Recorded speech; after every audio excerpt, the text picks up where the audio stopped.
Hindi ba ngayon yung budget mismo ng Pilipinas dapat magkaroon na ng realignment?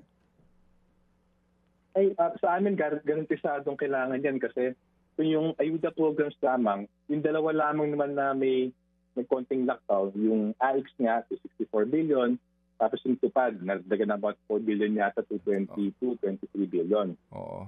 Mauubos ka agad yon. So, agree kami, ang usapin ng revenues, usapin ng budget, tatlong dapat gawin.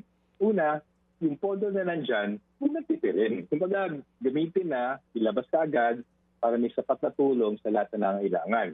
Ikalawa, realignment within the current budget, pwede naman siya, pero I think kailangan mag-pass ng supplemental budget kasi we argue yung mga port barrel projects, meron pa naman, tinanggal na naman, flood control. Pero yung port barrel sa kalsada, gusali, nandiyan pa rin.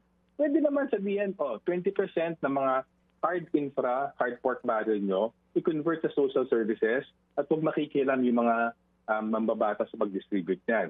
So, ang estimate namin kung 20% ng ganong klaseng hard infrastructure projects, kung i-realign siya, more or less, baka meron ng 150 to 200 billion pesos yan.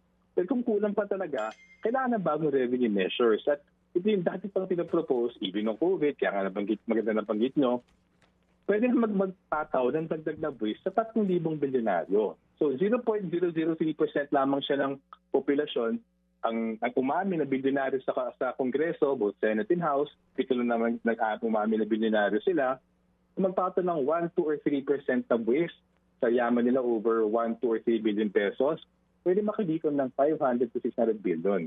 Sa amin, yung mga solusyon na yan nandyan, pero kailangan may urgency eh. At kung hindi ng gobyerno, wala ng emergency, wala ng palamidad, hindi sila gagalaw ng tama. At kumbaga yung mga bagay na mga makabagong hakbangin, mas mapanikang hakbangin, hindi nila gagawin. And I think yun ang fundamental problem ngayon, kung hindi tanggapin ng gobyerno na matindi yung problema, hindi talaga siya gagalaw ng tama across all the measures na kailangan. Sunny, Palace warns versus fear-mongering, no? May babala ang palasyo, huwag kayong magpakalat ng mga nakakatakot na mga analysis o mga balita. Ano ang inyong reaksyon dito sa gitna ng pag-uusap natin sa sitwasyon ngayon at ang inyong mga pangamba? Ano ba ang worst scenario kung hindi gawin ng gobyerno yung nararapat sa mga panahong ito? Go ahead. So sa akin po, hindi fear-mongering na aminin na may problema. Kasi again, pagbatayan na natin yung recent experience sa Russia-Ukraine, dumobing inflation sa loob ng 3 buwan, nadagdagan ng 2 milyon at pagkatapos ng 3 buwan yung may hirap. After 1 year, kahit na bumalik na dun sa previous pre-Russia invasion, $80 per barrel, nadagdagan pa ng 3 milyon yung mahirap na pamilyang Pilipino. So yung kinakaharap natin ngayon, sa pagtaas ng presyo ng krudo, sa taas ng presyo ng bilihin, dahil kunin ako ng kita ng milyon-milyong pamilya, natutulak sa kahirapan, including ang middle class.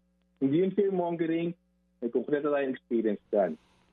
Ang pinakatakot naman, at totoong fear namin, kung hindi tanggapin ng gobyerno, matindi yung problema, kung titingin nila ito as a public relations management, perception management na issue, at tingin nila sasapat na mag-anunsyo ng katitim na tulong para sa kakaunting nangangailangan at panandalian lamang, yung gobyerno ay directly complicit dun sa pagdami na mahirap na pamilyang Pilipino. So sa amin, hindi to about fear-mongering, it's about accepting may problema, tapos gawin yung karampatang solusyon para doon sa laki ng problema na yon. Mga kapatid, para sa iba pang mga balita at impormasyon, sundan niyo po kami sa X, Instagram, Facebook at syempre sa TikTok, True Network PH. Mag-subscribe din po kayo sa aming YouTube channel, True Network. May website din po tayo, truenetwork.ph. At pwede nyo rin po kaming mapanood sa Channel 19 ng aming True FM TV. Lagi pa rin makinig sa radyo dito po sa 105.9 True FM dahil dito, lagi po sa'yo, kapatid.